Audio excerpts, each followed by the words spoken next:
The message arrived at 2:17 a.m. Don't ask where I slept.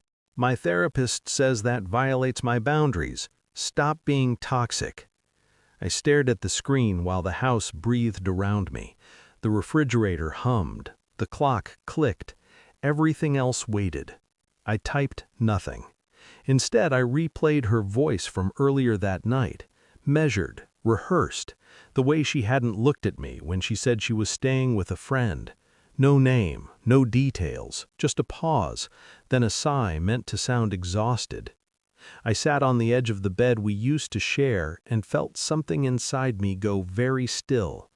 Boundaries, a word sharp enough to cut, soft enough to hide behind. I read the message again. Therapist, boundaries, toxic. And then the detail she hadn't meant to reveal slid into focus with surgical clarity. Her therapist was her male best friend, the one who texted too late, the one who always knew what she was feeling before I did, the one who smiled at me like I was a temporary inconvenience. The house didn't feel like mine anymore. It felt staged, like I was standing in a room where a decision had already been made without me. I locked my phone, and in the quiet, something old and patient woke up. In the morning, she came home like nothing had happened. She kissed my cheek, missed my eyes. Her bag smelled different, new detergent, unfamiliar space. She talked too much, too fast, filling the air so I wouldn't ask questions. I let her. Inside, I cataloged everything. The way she said "we" less, the way her phone never left her hand, the way his name appeared in notifications labeled as Dr. A joke, a shield. I didn't accuse. Accusations are loud, they warn people. I needed silence. That night I asked one question, calm, neutral. Where did you sleep? She stiffened, just for a second. Then the line, word for word, as if memorized. My therapist says asking that violates my boundaries. Stop being toxic. Therapist. I watched her face while she said it. Not anger, not hurt, fear. Not of me, but of being exposed. I nodded, slowly, carefully. Understood, I said. She relaxed too quickly. That's when I knew this wasn't confusion or miscommunication. This was strategy. Someone had coached her. Someone had taught her how to turn language into a weapon. And suddenly the past 6 months rearranged themselves.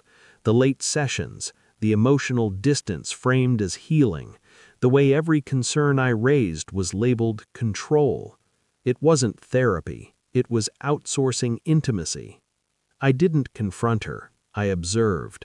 I pulled phone records during lunch breaks. Patterns emerged. Calls that lasted longer than sessions should.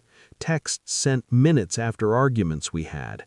Emotional debriefs disguised as professional care. I watched how she dressed on certain days, how she rehearsed her stories, how she'd come home lighter, freer, like someone else had been carrying her weight. Externally, I was compliant, supportive, apologetic even. Internally, I was precise. I checked the lease, my name only. I reviewed the bank accounts, clean. I spoke to a locksmith under the guise of upgrading security. She didn't notice. People never notice when they think they're in control. One evening, she didn't come home at all. No explanation, just silence. I sat alone, listening to the walls, thinking about boundaries. I changed the locks at dawn. Not in anger, in alignment. She arrived that afternoon, confident, careless. Her key didn't turn. Confusion first, then irritation, then panic. She knocked, harder, called my phone. I let it ring. Finally, she leaned into the door, voice cracking. "Open this, now!" I stood on the other side, close enough to feel the vibration of her breath through the wood. "Who are you?" I asked calmly. Silence. "What are you talking about?" "My boundary," I said. "I don't let strangers into my house." She started crying immediately, loud, uncontrolled, the performance stripped of polish. She called him, speaker on. He answered on the first ring. I listened as she unraveled, framing herself as a victim, as confused, as abandoned. He demanded to speak to me, authority without permission. I smiled. I spoke clearly, slowly. "You coached her well," I said through the door, "but you missed one thing." "What's that?" he snapped. "Boundaries apply to everyone." I ended the call, blocked the number. From the other side, she slid down the door, sobbing, begging now, apologizing in fragments, promising clarity, honesty, therapy, real this time. I didn't respond. I packed only what mattered: documents, clothes, the parts of myself she hadn't touched. Before leaving, I wrote one note, simple, precise. "You taught me the language. Don't be angry that I learned it fluently." I left through the back door.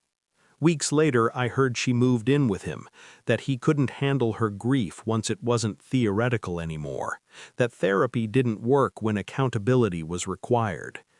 I felt nothing, no victory, no sadness, just quiet. I learned something important about boundaries.